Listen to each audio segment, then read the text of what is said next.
దేవునికి స్తోత్రములు. మీ అందరికీ ప్రభువైన యేసుక్రీస్తు నామములో హృదయపూర్వక వందనాలు. దేవుడు మానవుని సృజించడానికి ముందు ఈ గొప్ప లోకాన్ని సృజించి సకల ఈవులు, వసతులు, వనరులు, మనం పీల్చుకునేటువంటి గాలి, త్రాగే నీరు, ఉండే వాతావరణం, తినటానికి అన్ని పదార్థాలు ఏర్పాటు చేసి అప్పుడు దేవుడు మానవుని సృజించి ఈ లోకంలోనికి తీసుకుని వచ్చారు. మనకన్నా ముందే మనకేం కావాలో తండ్రి అయిన దేవుడు మనకు కావాల్సిన ప్రతి అవసరతని ముందుగానే సిద్ధపరిచి ఈ గొప్ప సృష్టిలోనికి నిన్ను నన్ను తీసుకుని వచ్చారు. అలా తీసుకొని వచ్చినటువంటి మానవునితో దేవుడు ఆజ్ఞాపించాడు, నేను చెప్పిన మాటకు విధేయత చూపాలి అని. అలా భూమి మీదకి వచ్చినటువంటి మానవుడు దేవుని యొక్క మాటను వినకుండా అపవాది యొక్క మాట విని దేవునికి వ్యతిరేకంగా అడుగులు వేసి చేయొద్దన్న పని చేసి దేవుని ఎదుట దోషిగా నిలబడ్డాడు.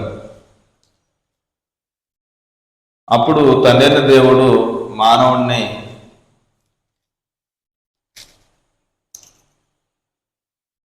నేను తినవద్దన్న పండు తిని మీరు నాకు వ్యతిరేకంగా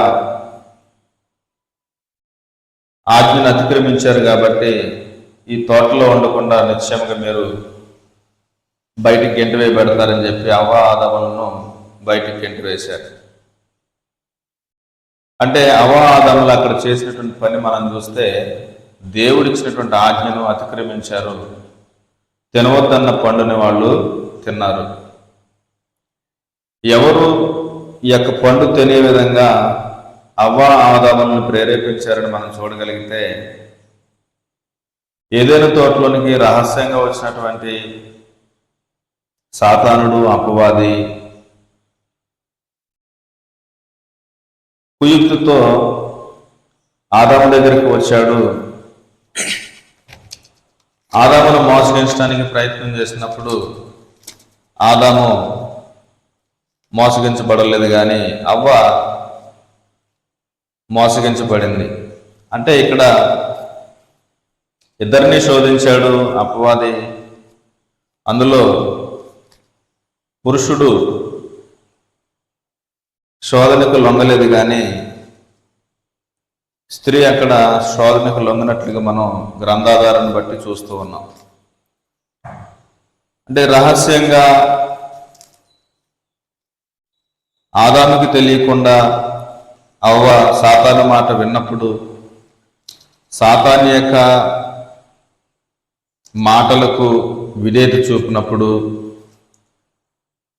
ఆదాముకు తెలియకుండా రహస్యంగా తోటలోనికి అవకాశాన్ని ఇచ్చి అపవాది యొక్క సంపూర్ణ కుయుక్తిని కలిగినటువంటి ఆలోచన అన్నిటినీ నిజమని నమ్మి భ్రమించి ఎప్పుడైతే వాటన్నిటిని అనుసరించడానికి సిద్ధపాటు కలిగి ఉందో తద్వారా ఫలితం దేవుడిచ్చినటువంటి తీర్పు, మీరు పాపులు అనేటువంటి విషయాన్ని తీర్పిచ్చాడు. అంటే దేవుడిచ్చినటువంటి ఆజ్ఞను అతిక్రమించినటువంటి వాళ్ళందరూ కూడా పాపులే అని అనడానికి అక్కడ దేవుని యొక్క చిత్తాన్ని మనకి ఏదైనా తోటలో తెలియపరుస్తూ ఉన్నాడు. కొరింథీ 2వ పత్రిక 11వ అధ్యాయము 3వ వచనం చూసినప్పుడు, సర్పము తన కుయుక్తి చేత అవ్వను మోసపరిచినట్లు మీ మనసులను చెరపబడి క్రీస్తు ఎడలనున్న సరతల నుండి పవిత్రత నుండి ఎట్లైనను తొలగిపోనేమో అని భయపడుచున్నాను అన్నాడు. అంటే ఈ అపవాది చాలా చాకచక్యంగా ఎవరినైనా మోసం చేయగలడు.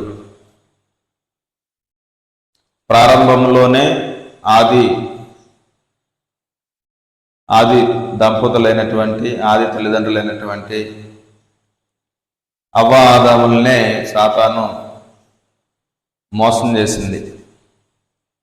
అక్కడి నుంచి వాళ్ళు ఏ రీతిగా మోసగించబడ్డారో ఆ రీతిగానే మానవులందరూ మోసగించబడుతూ దేవుని ఎదుట దోషులుగా నిల్చొని దేవుని వాక్య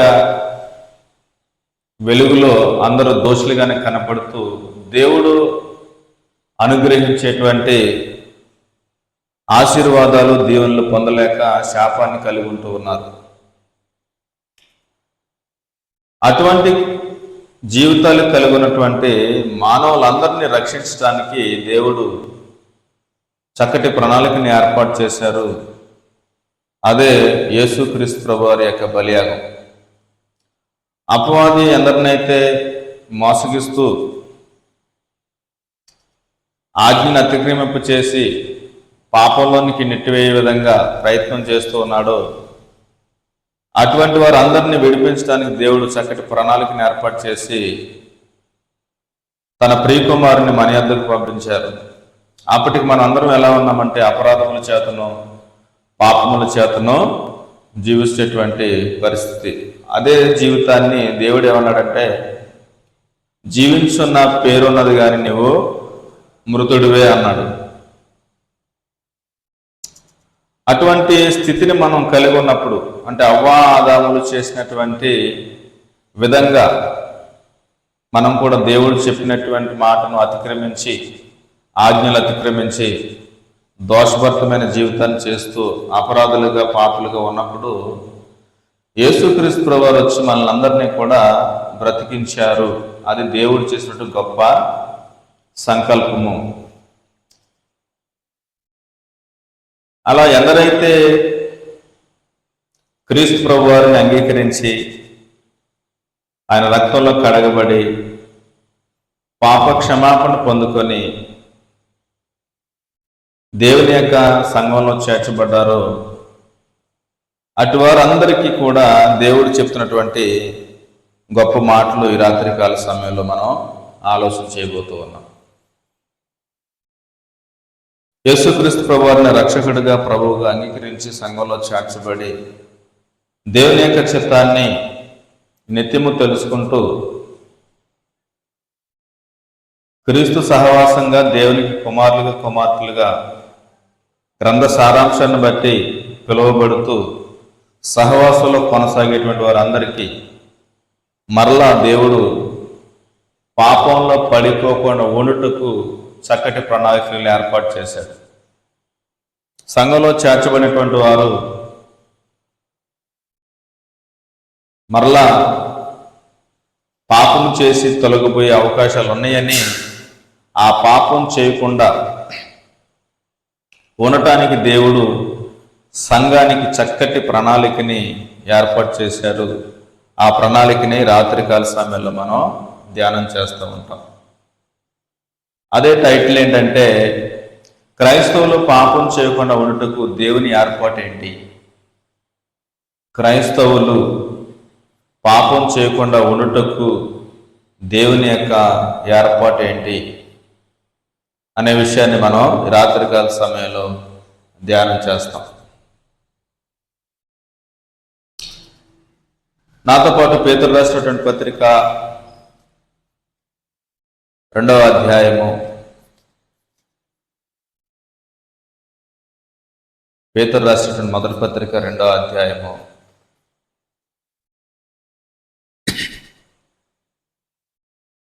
మొదటి 2 వచనాలు చూస్తే, పాపం చేయకుండా ఉన్నట్టుకు దేవుడు చేసినటువంటి ఏర్పాట్ల గురించి మనం చూస్తూ ఉన్నాం. సంఘ సభ్యులకు, క్రీస్తు సంఘ సభ్యులకు దేవుడు చేసినటువంటి ఏర్పాటు. పేతురు రాసినటువంటి మొదటి పత్రిక 2వ అధ్యాయం మొదటి 2 వచనాలు,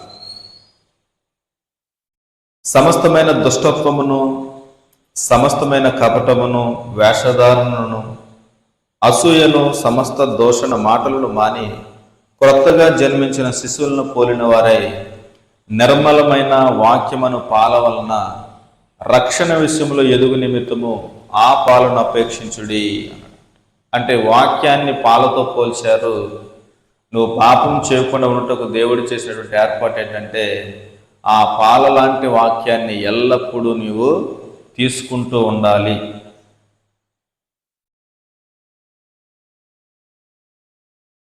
రక్షణ విషయంలో ఎదగటానికి, రక్షణ కొనసాగించడానికి ఆ పాల లాంటి వాక్యాన్ని నువ్వు ఏం చేయాలి? నిత్యము త్రాగుతూ ఉండాలని దేవుడు కోరాడు. కీర్తన గ్రంథం 1వ అధ్యాయము 3 వచనాల్లో కూడా దేవుడు పాపం చేయకుండా ఉండుటకు చక్కటి ప్రణాళికను ఏర్పాటు చేస్తూ వాక్యాన్ని, పాలలాంటి వాక్యాన్ని తాగమన్నాడు. అదే వాక్యాన్ని కీర్తన గ్రంథము 1వ అధ్యాయము 3 వచనాల్లో మరొక రీతిగా మాట్లాడుతున్నారు. చూడండి, దుష్టుల ఆలోచన చెప్పున నడుక, పాపుల మార్గమున నిలువక, అపహాసకులు కూర్చుండ చోటను కూర్చుండక, యెహోవా ధర్మశాస్త్రమునందు ఆనందించుచు దేవరాత్రములు దాన్ని ధ్యానించేవారు ధన్యుడు. అది అంటే దేవుని వాక్యాన్ని మనం తీసుకుంటూ ఉండాలి, లేదా త్రాగుతూ ఉండాలి.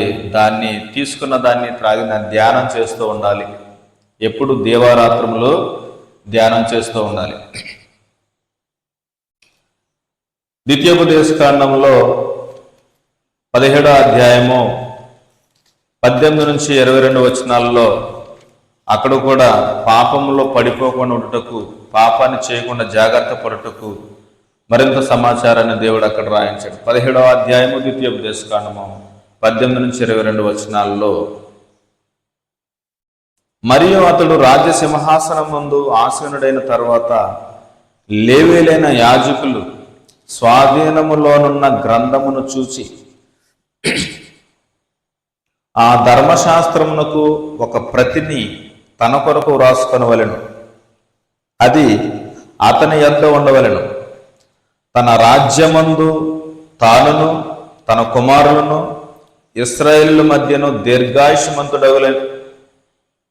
దీర్ఘాయుష్మంతులగుటకై తాను తన సహోదరుల మీద గర్వించి ఈ ధర్మమును విడిచిపెట్టి కుడికి గాని ఎడమకు గాని తాను తొలగక ఉండినట్లు తన దేవుడైన యెహోవాకు భయపడి ఈ ధర్మశాస్త్ర వాక్యములన్నిటినీ, ఈ కట్టడలను అనుసరించి నడువ నేర్చుకున్నట్టుకు అతడు తాను బ్రతుకు దినములన్నిటిను ఆ గ్రంథమును చదువుచుండవలెను.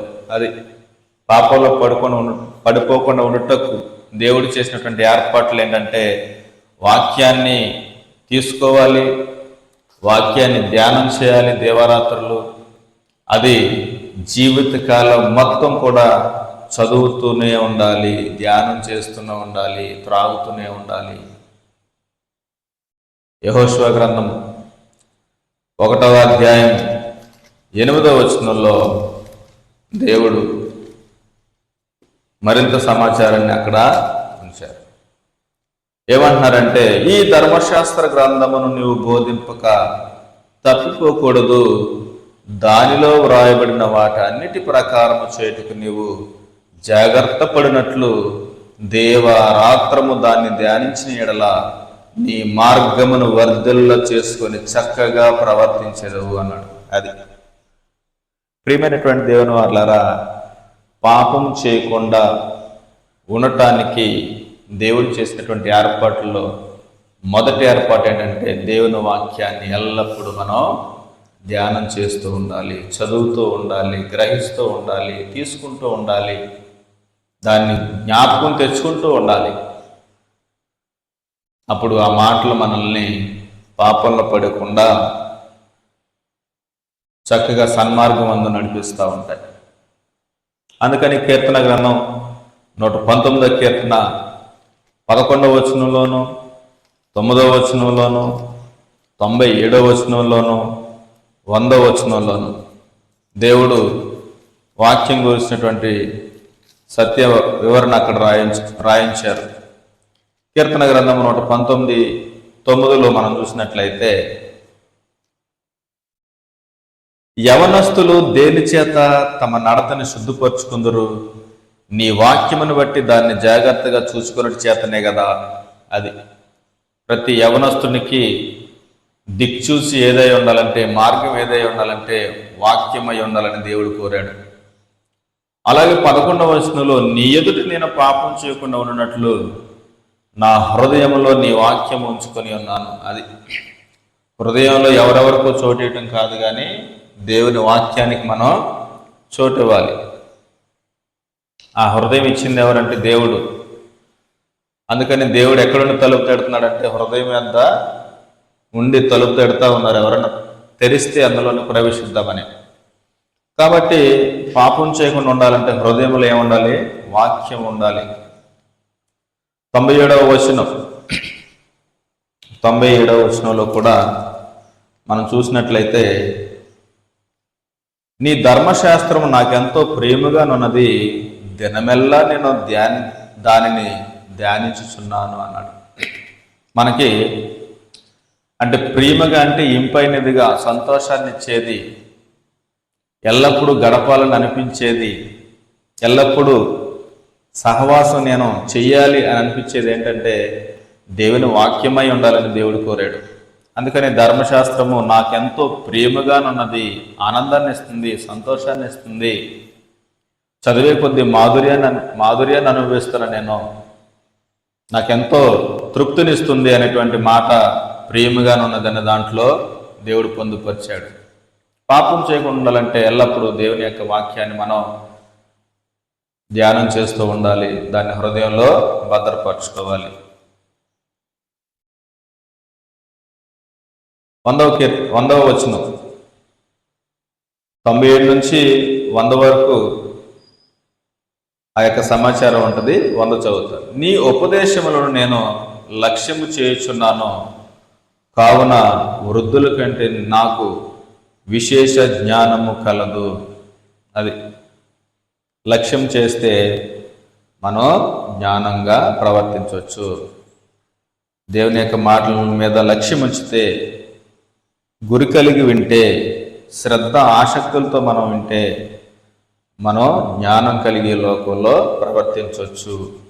కాబట్టి మొదటి విషయం ఏంటంటే, పాపం చేయకుండా ఉండటానికి దేవుడు చేసినటువంటి ఏర్పాటు, తన కుమారుని ద్వారా ఏర్పాటు చేయబడినటువంటి సంఘ సభ్యులకు దేవుడు చేసిన ఏర్పాటు ఏంటంటే దేవుని వాక్యాన్ని ధ్యానం చేస్తూ ఉండాలి. దేవరాత్రములు, బ్రతుకు దినములు అన్నిటిను ఎల్లప్పుడూ హృదయంలో పెట్టుకొని ధ్యానం చేస్తూ ఉండాలని దేవుడు కోరాడు. అలాగే పాపం చేయకుండా ఉండటకు మరొక ఏర్పాటు దేవుడు చేశాడు. ఇలా ధ్యానం చేస్తున్నటువంటి ప్రతి ఒక్కరూ కూడా ఆత్మీయంగా ఫలించాలని కోరాడు, ఫలాలు కలిగి ఉండాలని కోరాడు. ఆత్మీయ ఫలాలు కలిగి ఉండాలని కోరాడు. గలతీయులకు రాసిన పత్రిక 5వ అధ్యాయం, పాపం చేయకుండా ఉన్నటకు ఆత్మ ఫలాలు కలిగి ఉండవలసిన అవసరం ఉందని దేవుడు కోరాడు. అంటే ఈ లక్షణాన్ని మనం కలిగి ఉండాలని, ఈ లక్షణాలు ప్రదర్శించాలని దేవుడు ఈ లక్షణాలని అనేక మంది ఎదుట నువ్వు చూపించాలని దేవుడు కోరుతూ ఉన్నాడు. అయ్యే ఆత్మఫలాలు ఏంటంట? గలతీయులకు రాసిన పత్రిక 5వ అధ్యాయము 22వ వచనం నుంచి దేవుడు కోరినటువంటి ఆత్మఫలాల్లో, అయితే ఆత్మఫలమేమనగా ప్రేమ, సంతోషము, సమాధానము, దీర్ఘశాంతము, దయాళుత్వము, మంచితనము, విశ్వాసము, సాత్వికము, ఆశానిగ్రహము. ఈ ఫలాలను కలిగి ఉండాలని దేవుడు కోరాడు. ఈ ఫలాలను ఈ ఫలాలు నువ్వు అనుభవిస్తూ దేవునిలో ఎదుగుతున్నట్లయితే, ఈ ఫలాలు కలిగి ఉండి నీ తోటి వారితోనూ, నీ కుటుంబ సభ్యులతోనూ, నీ స్థానిక సంఘస్థులతోనూ, సమాజంతోనూ ఈ లక్షణాలు కలిగి ఉండుతూ నువ్వు ఎదుగుతున్నట్లయితే నువ్వు పాపం చేయకుండా జీవించవచ్చు అని దేవుడు ఏర్పాటు చేసినటువంటి ఫలాలు ఇవి. నీకు తెలియదు, దేవుడు ఏర్పాటు చేశాడు. అలాగే పేతురు రాసినటువంటి 2వ పత్రిక 1వ అధ్యాయము, పేతురు రాసినటువంటి 2వ పత్రిక 1వ అధ్యాయము 5-11 వచనాలలో పేతురు గారు రాసినటువంటి 2వ పత్రిక 1వ అధ్యాయము 5-11 వచనాలలో ఆత్మఫలాల గురించి మరింతగా దేవుని వాక్యం సెలవిస్తూ ఉంది. ఆ హేతువు చేతనే మీ మట్టుకు మీరు పూర్ణ జాగ్రత్త గలవారై మీ విశ్వాసమునందు సద్గుణమును, సద్గుణమునందు జ్ఞానమును, జ్ఞానమునందు ఆశా నిగ్రహమును, ఆశా నిగ్రహమునందు సహనమును, సహనమునందు భక్తిని, భక్తి యందు సహోదర ప్రేమను, సహోదర ప్రేమ యందు దయను అమర్చుకునడి.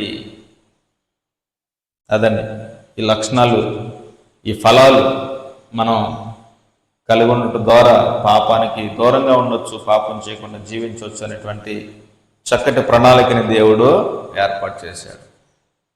పాపం అంటే ఏంటో మానవుడికి తెలియదు, పాపం చేయకుండా ఎలా జీవించాలో మానవుడికి తెలియదు.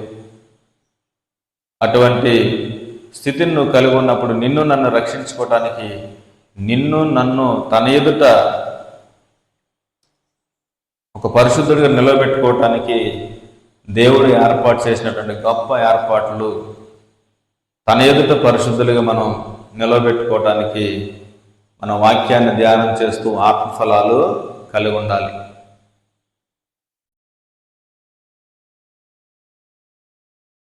మూడో విషయం ఏంటంటే, క్రీస్తు సంఘం యొక్క సహవాసమునకు, కూడికలకు విడిచిపెట్టకుండా వెళ్ళవలసిన అవసరత ఉందని దేవుడు కోరుతూ ఉన్నాడు.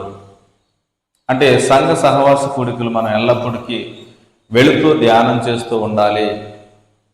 అక్కడ హెచ్చరిక మాటలు వస్తాయి, ఆదరణ మాటలు వస్తాయి, నిరీక్షణకి కొనసాగించేటువంటి గొప్ప సత్యవాక్యాలు వినిపింపజేస్తూ ఉంటాడు దేవుడు. ఆ మాటల ద్వారా నువ్వు మరింతగా బలం పొందుకొని పునాదులు గల పట్టణం వైపు ఎదురు చూస్తూ ప్రయాణాన్ని కొనసాగించవచ్చు అని సంఘ సహవాస కూడికలను దేవుడు ఏర్పాటు చేశాడు.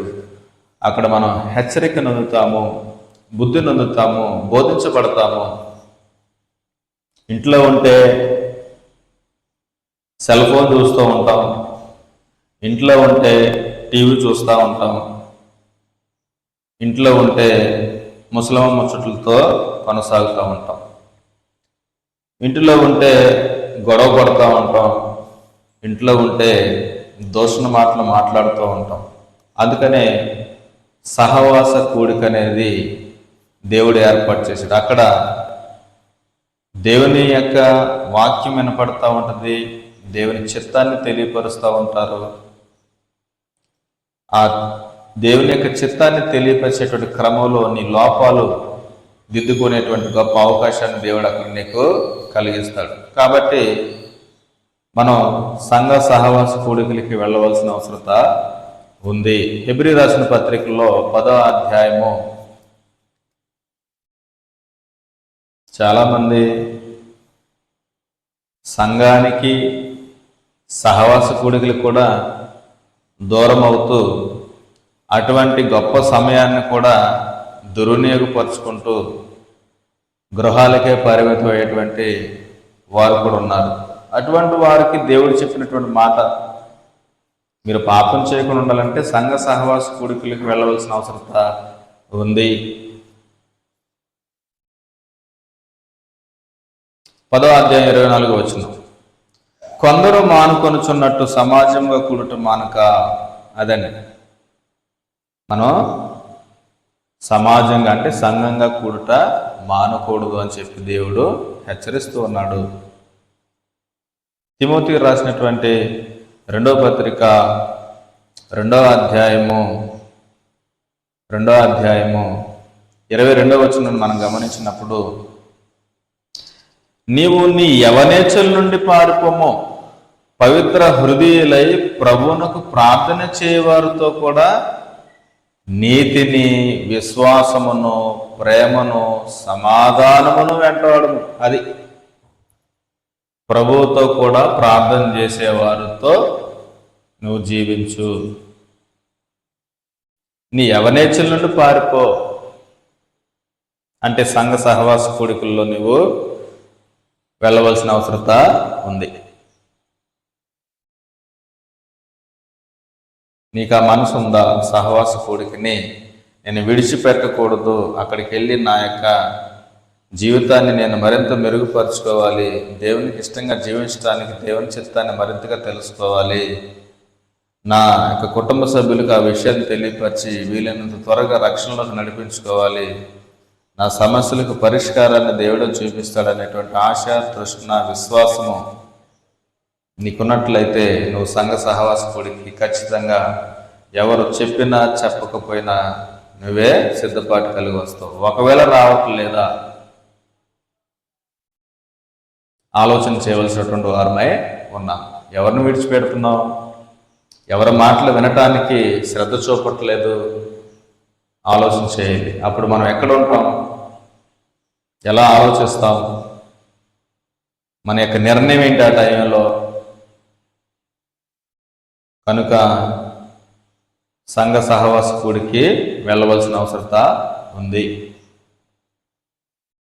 అపోస్తుల కార్యాలు 2:42 వాళ్ళు ఏం చేశారు? అనుదినము కదా, ఏం చేశారండి వాళ్ళు? అనుదినము ఉన్నారా? ఎప్పుడన్నా ఒకసారి ఉన్నారా సహవాస కూడికలలో? అనుదినము కదా. 2వ అధ్యాయము 42వ వచనంలో వీరు అపోస్తుల బోధ యందును సహవాసమందును రొట్టె విరుచుటందును ప్రార్థన చేయటి యందును ఎడతెగకయుండిరి. సహవాసాన్ని విడిచిపెట్టలా. సహవాసాన్ని పెడితే దేవుని విడిచిపెడుతున్నామని, దేవుని మాటను అలక్ష్యం చేస్తున్నామని అర్థం. సహోదరులతో కలిసి నేను జీవించును, కలిసి ఉండను అని దేవునికి తెలియపరుస్తున్నాం. వీళ్ళు ఏం చేశారంట? అపోస్తుల బోధ యందు సహవాసం అందు ఉందా లేదా? సహవాసం ఉంది. ఎడతెగకయుండిరి, క్రమం తప్పకుండా ఉన్నారు, అది అర్థం. కనుక పాపం చేయకుండా ఉండడానికి దేవుడు చేసినటువంటి ఏర్పాట్లలో 3వది ఏంటంటే సంఘము, సంఘ సహవాసము అవసరము నీకు అని దేవుడు కోరాడు. 4వదిగా పాపం చేయకుండా ఉండటకు దేవుడు చేసినటువంటి ఏర్పాట్లలో 4వ పాయింట్ ఏంటంటే ప్రార్థనా జీవితాన్ని నువ్వు కలిగి ఉండాలని చెప్పి దేవుడు కోరుతూ ఉన్నాడు. మత్తయి సువార్త 26వ అధ్యాయం 41వ వచనంలో మీరు శోధనలో ప్రవేశింపకుండా నిమిత్తము మెలకువగా ఉండి ప్రార్థన చేయండి అన్నాడు. ప్రార్థన జీవితం కలిగి ఉండాలి. ప్రార్థన ద్వారా ఎన్నో అద్భుత కార్యాలు నీ వ్యక్తిగతంగా నువ్వు చూస్తావు, నీ కుటుంబంలో చూస్తావు, నీ సంఘంలో నువ్వు చూస్తావు.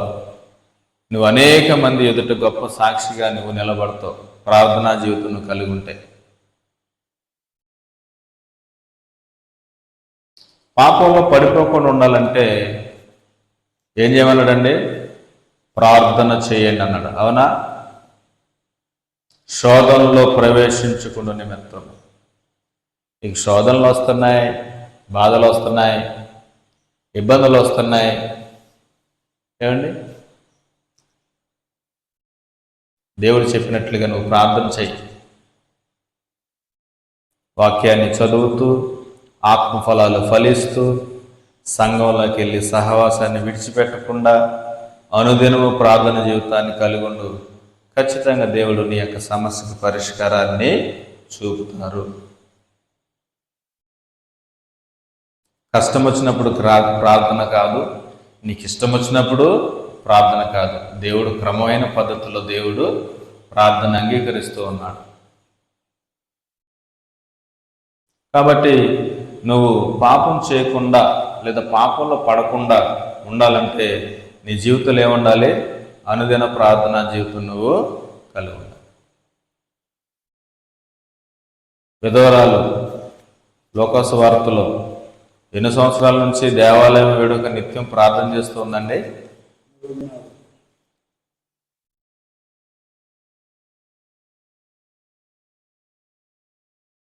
84 సంవత్సరాలు ప్రార్థనలతో రేయింబగళ్ళు ప్రార్థన చేస్తూ ఉన్నాను. అది ఆత్మీయంగా బలం పొందుకోవాలంటే మన యొక్క వ్యక్తిగత విశ్వాస జీవితంలో ఏముండాలి? ప్రార్థన ఉండాలి. అందుకని దేవుడు ఇవన్నీ ఏర్పాటు చేశారు.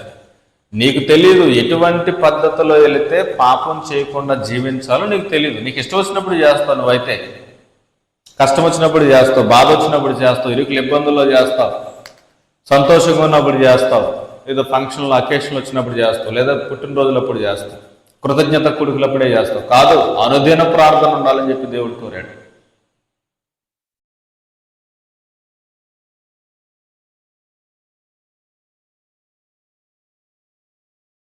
కనుక ప్రియమైనటువంటి దేవుని వారలారా, దేవుడు చేసినటువంటి ఆ గొప్ప ఏర్పాట్లను బట్టి, ఆ గొప్ప మాదిరిని బట్టి మనం నడిచినట్లయితే పాపం చేయకుండా జీవించవచ్చు, పాపంలో పడిపోకుండా మనల్ని మనం కాపాడుకోవచ్చు దేవుని యొక్క సహాయం చేత. ఆ తర్వాత 5వ పాయింట్ ఏంటంటే, పాపం చేయకుండా జీవించడానికి దేవుడు చేసినటువంటి మరొక ఏర్పాట్లలో మాదిరిగా ఉన్న విశ్వాసులను మనం వెంటాడవలసిన అవసరం ఉంది. హెబ్రీ రాసిన పత్రిక 11వ అధ్యాయం మాదిరి కలిగినటువంటి వాళ్ళు ఉన్నారు. లోకస్తుల గురించి నేను చెప్పట్లేదు. హెబ్రీ రాసిన పత్రికలోనే 11వ అధ్యాయంలో మనం మాదిరి పెట్టుకోవటానికి గొప్ప సాక్షి సమూహాన్ని దేవుడు మనకి ఏర్పాటు చేశారు. ఎవరిని చూడాలి, ఎవరిని మనం వెంబడించాలి, ఎవరిని మాదిరిగా పెట్టుకుంటే మన విశ్వాస జీవితం ముందుకెళ్ళద్ది, పాపం చేయకుండా జీవించవచ్చు, దేవుని ఇష్టాన్ని నెరవేర్చవచ్చు, దేవుని పొందుకోవచ్చు, అపవాదికి చోటీయకుండా మనల్ని మనం కాపాడుకొని నిరీక్షణ వైపు వెళ్ళొచ్చు అనడానికి లోకంలో కాకుండా దేవుడు గ్రంథంలోనే హెబ్రీలు రాసిన పత్రిక 11వ అధ్యాయంలో అనేక మంది ఉంచారు. ఒకరు కాదండి, హేబేలు మొదలుకొని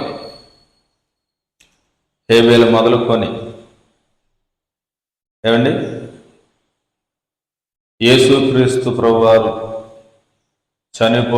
చనిపోయేంత వరకు పాత నిబంధన కాలంలో అనేక మంది ఉన్నారు. వాళ్ళందరినీ మాదిరిగా ఉంచాడు. అలాగే క్రొత్త నిబంధనలో క్రీస్తు ప్రభువారి దగ్గర నుంచి మొదలుపెట్టి అపోస్తుల దగ్గర నుంచి స్థానిక సంఘాల్లో ఎదిగినటువంటి యవనస్తులు ఉన్నారు, కుటుంబాలు ఉన్నారు, వ్యాపారస్తులు ఉన్నారు, నాయకులు ఉన్నారు, అధికారులు ఉన్నారు, తెల్లవాళ్ళు నల్లవాళ్ళు అందరూ ఉన్నారు, కుంటివారు గుడ్డివారు కూడా ఉన్నారు. వీళ్ళందరినీ దేవుడు గ్రంథంలో ఉంచారు. వీళ్ళని మీరు మాదిరిగా పెట్టుకోండి.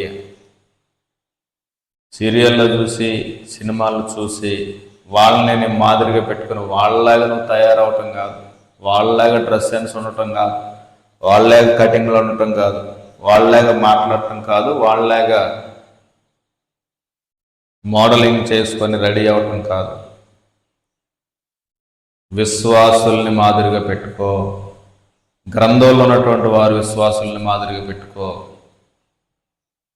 ఆవిడ వెళ్ళలేదండి, నేనో రాలేదండి, ఆవిడ పాడట్లేదండి, నేనో పాడట్లేదండి, ఆవిడ ప్రార్థన చేయట్లేదని నేనో ప్రార్థన చేయట్లేదు. ఇది కాదు నీకు మాదిరి. ఇంత గొప్ప సాక్షి సమూహం మనకి మేఘమూలే ఆవరించినందున మనకెందుకు భయము అని విశ్వాసుల్ని మాదిరిగా పెట్టుకో. ప్రతికూల పరిస్థితుల్లో దేవుని పరిచర్య చేసినటువంటి వాళ్ళు ఉన్నారు, సహకరించిపోయిన దేవుని పరిచర్య చేసినటువంటి వాళ్ళు ఉన్నారు, శిక్షించబడుతున్నప్పటికీ దేవునికి లోబడిన వాళ్ళు ఉన్నారు, కుటుంబం అంతా కూడా హేళన చేస్తున్నప్పటికీ దేవునికి ఇష్టాన్ని నెరవేర్చినటువంటి వాళ్ళు ఉన్నారు. నా అన్నవారు ఎవరో లేకపోయినా నాకు దేవుడు తోడుంటే చాలు అన్నటువంటి వారు జీవించిన వారు ఉన్నారు. గ్రామంలో నువ్వు ఒక్కడో ఉంటే అందరూ అనేక మంది 99 మంది ఒక పక్క ఉండి ఒక్కడే ఒక పక్కన ఉంటే మీరు ఎవరు సేవించినా కానీ సేవించండి, నేను నా ఇంటి వారు యెహోవాని సేవిస్తున్నటువంటి వాళ్ళు ఉన్నారు. ఇలాంటి వాళ్ళందరినీ మాదిరిగా పెట్టుకో.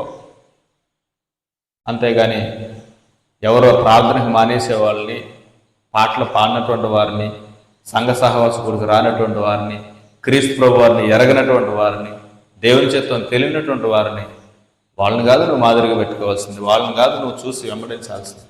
అలా చేస్తే పాపంలో పడిపోతావు. అందుకని దేవుడు గొప్పవారిని గ్రంథంలో ఉంచారు. వ్యభిచారం చేస్తున్నటువంటి స్త్రీ ఎప్పుడైతే దేవుని చిత్తాన్ని గ్రహించిందో వెంటనే విడిచిపెట్టేసి అనేక మందిని మార్పు వైపు నడిపించింది. అట్లా నువ్వు మాదిరిగా పెట్టుకో. అలా చెప్పుకుంటూ పోతే చాలా మంది ఉన్నారు. అందుకనే విశ్వాసుల పట్టిక హెబ్రీయులు రాసిన పత్రిక 11వ అధ్యాయం, అందులో ఉన్నటువంటి వాళ్ళ వ్యక్తులు వాళ్ళ యొక్క జీవితాలను చదివితే చాలా ఉన్నతంగా జీవించవచ్చు, వాళ్ళని మాదిరిగా పెట్టుకోవచ్చు.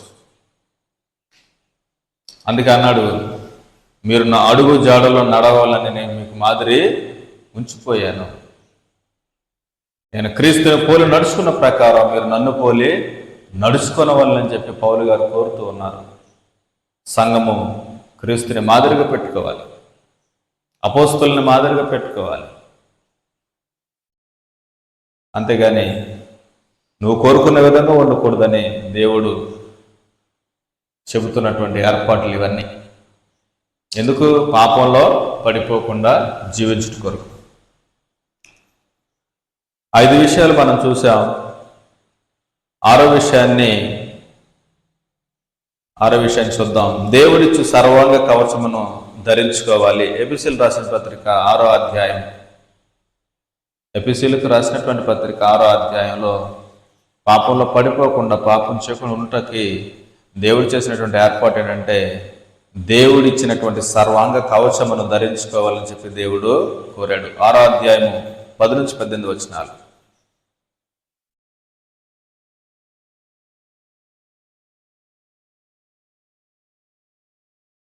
తుదకు ప్రభు యొక్క మహాశక్తిని బట్టి ఆయన యందు బలవంతులైనడి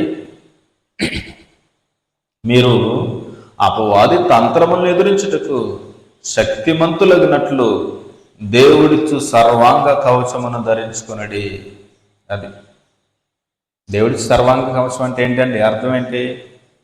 దేవుని యొక్క వాక్యము, వాక్య సారాంశము, నూతన నిబంధన చట్టము, పరలోక సంబంధమైనటువంటి సమాచారము,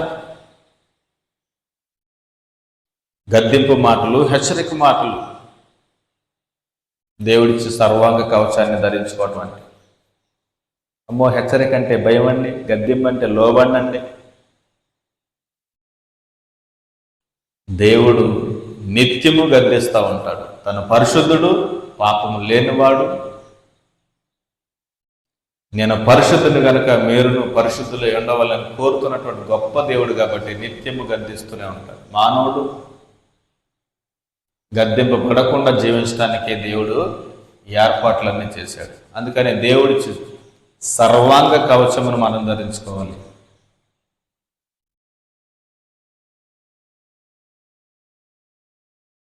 పాపం చేయకుండా జీవించడానికి దేవుడు చేసినటువంటి ఏర్పాట్లు చాలా ఉన్నతంగా ఉన్నాయండి బైబిల్లో. వీటన్నిటిని మనం పాటిస్తుంటే ఎక్కడన్నా అవకాశం ఉంటుందంటారా? తప్పు చేయడానికి, మాట్లాడటానికి, ఆలోచించడానికి, తెలియక చేయడానికి ఎక్కడన్నా అవకాశం ఉంటుందంటారా? ఉండదు. ఇందులో ఏదైనా మిస్ అయినప్పుడే కదా, వదిలేసినప్పుడే కదా, అశ్రద్ధ చేసినప్పుడే కదా పాపంలో పడిపోయి చిక్కులు పడేది. కాబట్టి పాపం చేయకుండా ఉండటకు దేవుడిచ్చినటువంటి ఈ ఏర్పాట్లను గ్రహించాల్సిన అవసరం ఉంది.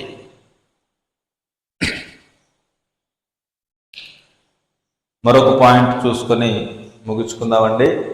ఇంకా 4 పాయింట్స్ ఉన్నాయి. ప్రభు చిత్తం అయితే రాబోయేటువంటి సహవాస కొడుకుల్లో మనం వాటిని జ్ఞాపకం తెచ్చుకుందాం. చివరి పాయింట్గా ఈ రాత్రికాల సమయంలో సహవాస కూడికలో చివరి పాయింట్గా పాపంలో పడిపోకుండా ఉంటకు, పాపం చేయకుండా నువ్వు జాగ్రత్త పడుటకు దేవుడు ఏర్పాటు చేసినటువంటి ఏర్పాట్లలో మరొకటి ఏంటంటే, నువ్వు ఎల్లప్పుడూ పరలోక దీవెనలు, వాగ్దానాలు జ్ఞాపకం తెచ్చుకుంటూ ఉండాలి.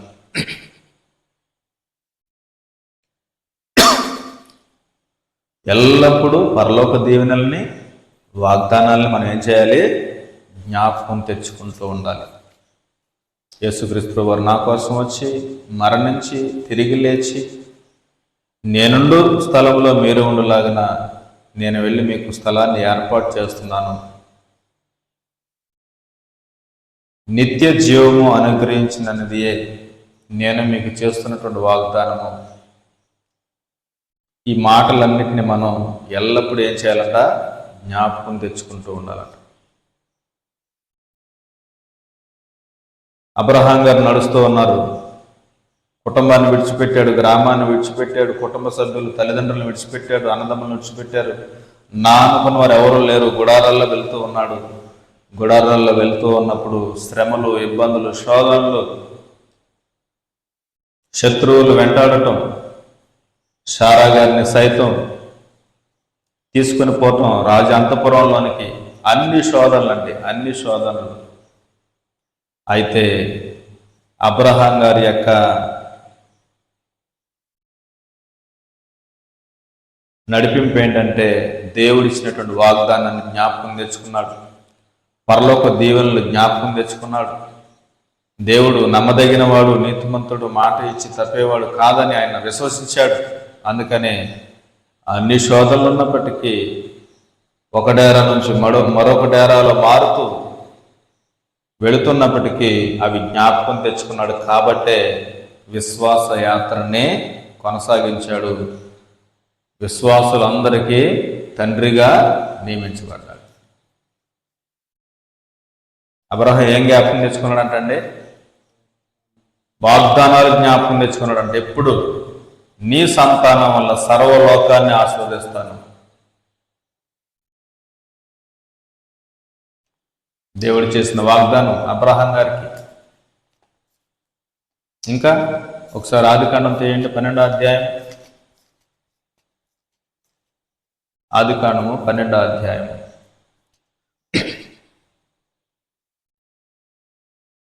నిన్ను గొప్ప జనముగా చేసి నిన్ను ఆశీర్వదించి నీ నామమును గొప్ప చేస్తాను. జ్ఞాపకం తెచ్చుకున్నాడు. నువ్వు అనేక మందికి ఆశీర్వాదంగా ఉంటావు. జ్ఞాపకం తెచ్చుకున్నాడు. నిన్ను ఆశీర్వదించే వారిని ఆశీర్వదించేదను, నిన్ను దూషించే వారిని శపించేదను జ్ఞాపకం తెచ్చుకున్నాడు. భూమి యొక్క సమస్త వంశములను యందు ఆశీర్వదించబడునని అబ్రహాంతో చెప్పినప్పుడు ఆయన ఎన్నిటినే జ్ఞాపకం తెచ్చుకున్నాడు. అంటే మనం కూడా యేసుక్రీస్తు వారు ఇచ్చినటువంటి వాగ్దానాలను మనం జ్ఞాపకం తెచ్చుకోవాలి. మనకిచ్చినటువంటి గొప్ప దేవుని స్మరణకు తెచ్చుకోవాలి. నువ్వు అపరాధిగా ఉన్నావు, పాపం చేస్తూ ఉన్నావు. నీ యొక్క పాప విమోచనకి క్రైదనం ఎవరూ చేసేవారు లేదు. నిన్ను విడిపించేవారు లేరు. పాప దోషాన్ని బట్టి పాప రుణాన్ని తీసేవారు ఎవరూ లేరు. ఎవడును ఏ విధము చేతనో తన సహోదరుని విమోచింపలేడు. వాడు కుళ్ళు చూడక నిత్యం బ్రతుకున్నట్లు వారి నిమిత్తము దేవుని సన్నిధిని ప్రాయశ్చిత్తము చేయగలవాడు ఎవడునూ లేడు. అలాంటి స్థితిని కలిగి ఉన్నప్పుడు క్రీస్తు ప్రభువారు వచ్చారు.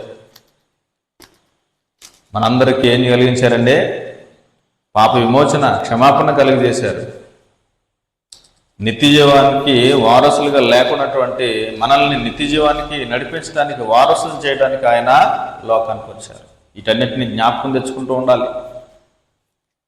నువ్వు చిందించాల్సినటువంటి రక్తము, నువ్వు బాధపడాల్సినటువంటి నీ బాధను క్రీస్తు ప్రభువును కలవరి సిలువలో మనందరి కోసం అంత గొప్ప బాధను అనుభవించి నన్ను విడుదల చేసినటువంటి ఆ గొప్ప బలియాగాల్ని, ఆ గొప్ప త్యాగాన్ని,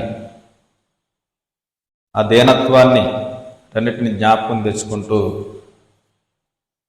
ఆయన తిరిగి లేచిన తర్వాత పరలోక దీవెనలు ఇచ్చారు మనకి. ఎన్ని పరలోకది నిన్ను నీతిమంతుడిగా తీర్చాడు, నీ పాపానికి క్షమాపణ కలుగజేశారు, సంఘ సభ్యుడిని చేశారు, రాజ్యానికి వారసులను చేశారు. అంతేకాదు క్రీస్తు ప్రభువుని నీకు రాజుగా నియమించారు, పరలోక పౌరసత్వాన్ని ఇచ్చారు.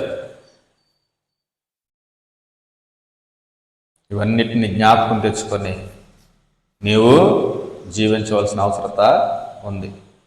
నీకేం జ్ఞాపకం వస్తాయి? నిన్న సీరియల్ ఏంటి, మొన్న సీరియల్ ఏంటి, ఏమండి ఈరోజు ఏంటి, ఏం కలిగింది, ఏం చెప్తారు, ఇది జ్ఞాపకం వస్తుంది నీకు. ఎందుకంటే మన సహవాసం ఎవరితో? ఇది కాదండి క్రైస్తవుడు జ్ఞాపకం తెచ్చుకోవాల్సింది.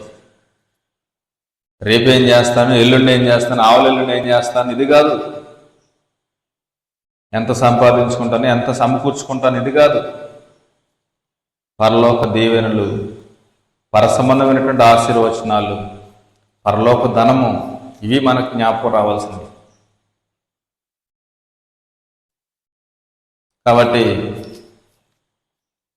ప్రియమైనటువంటి దేవుని వాళ్ళారా, పాపం చేయకుండా ఉండటానికి దేవుడు చేసేటువంటి ఏర్పాట్లు ఇవన్నీ క్రమం తప్పకుండా మనం కలిగి ఉంటే దుష్టుడు, అపవాది, సాతాను మనల్ని శోధించలేడు, మన దగ్గరికి రాలేడు.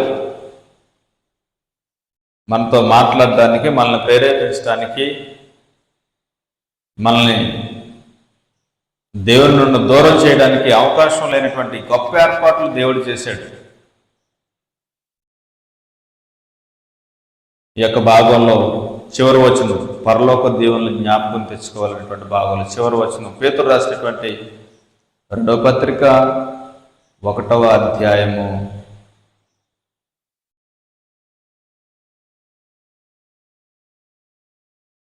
4వ వచనాన్ని చూసి ముగించుకుందాం. పేతురు గారు రాసినటువంటి 2వ పత్రిక 1వ అధ్యాయము 4వ వచనం. ఆ మహిమ గుణాతిశయములను బట్టి ఆయన మనకు అమూల్యములను అత్యధికములనైన వాగ్దానములను అనుగ్రహించి ఉన్నాడు. అది దురాశను అనుసరించటం వలన లోకమందున్న భ్రష్టత్వమును ఈ వాగ్దానముల మూలముగా మీరు తప్పించుకొని దేవ స్వభావమునందు పాలివారగినట్లు వాటిని అనుగ్రహించెను.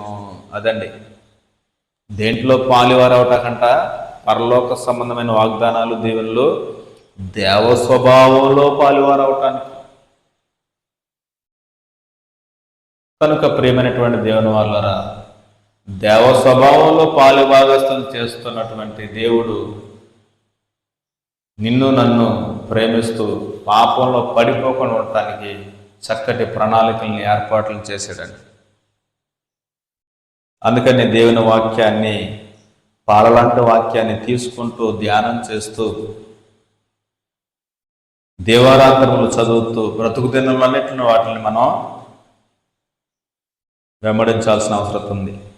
అలా వెంబడిస్తున్నటువంటి క్రమంలో దేవుడు చెప్పినట్లుగా ప్రేమ, సంతోషము, సమాధానము, దీర్ఘశాంతము, సాత్వికము, ఆశా నిగ్రహము, మంచితనము, దయాళుత్వము అనేటువంటి గొప్ప లక్షణాలు కలుగుతూ ఫలించాల్సిన అవసరం ఉంది.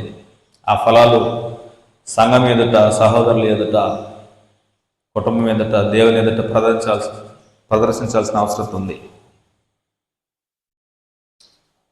సహవాస కూడికల్ని వెంటాడుతూ దేవుడిచ్చినటువంటి హెచ్చరికల్ని తీసుకుంటూ ఎల్లప్పుడూ మానకుండా సహవాస కూడికలు మనం కొనసాగించాల్సిన అవసరం ఉంది. అలా సహవాసంలో చేరిన మనం అనుదిన ప్రార్థన కలిగి ఉండాలి. ప్రార్థన చేస్తూ ప్రభువుని వెంటాడుతూ శోధనలో పడకుండా మెలకువగా ఉంటూ జీవించాల్సిన అవసరం ఉంది. బైబిల్లో ఉన్నటువంటి అనేక మంది మాదిరి కలిగిన వాళ్ళు ఉన్నారు. హేబేలు మొదలుకొని క్రీస్తు ప్రభువారి వరకు పాత నిబంధన ప్రకారం జీవించిన వారు, క్రీస్తు ప్రభువారు చట్టం వచ్చిన తర్వాత క్రొత్త నిబంధన క్రీస్తు ప్రభువారి నుంచి బైబిల్ రాయబడినటువంటి ముగింపు వరకు అపోస్తులు, సంఘంలో ఉన్నటువంటి యవనస్తులు, సువార్థికులు, కుటుంబ సభ్యులు, చాలామంది వ్యాపారస్తులు, అధికారులు, నాయకులు వీళ్ళందరినీ మనం మాదిరిగా పెట్టుకోవచ్చు. విశ్వాస విషయంలో వాళ్ళు ఈ లోపలు ఈ ఆధిక్యతలు కలిగి ఉన్నప్పటికీ విశ్వాస విషయంలో చాలా ఉన్నతంగా జీవించారు. వాళ్ళ జీవితాలను దేవుడు గ్రంథంలో రాయించారు. చెరసాలకి నాయకుడు, లూదియా వ్యాపారస్తురాలు, ఆర్థిక శాఖ మంత్రి నపుంసకుడు, యవనస్తుడైనటువంటి ఫిలిప్పు సువార్తికుడు, హతసాక్షుడైనటువంటి స్టెఫను, చాలామంది ఉన్నారు. ఆ తర్వాత దేవుడిచ్చి సర్వాంగ కవచాన్ని ధరించుకోవాలి. అంటే వాక్య సారాంశము, హెచ్చరిక మాటలు, గద్దింపు మాటలు, ఆదరణ కలిగించేటువంటి మాటలు.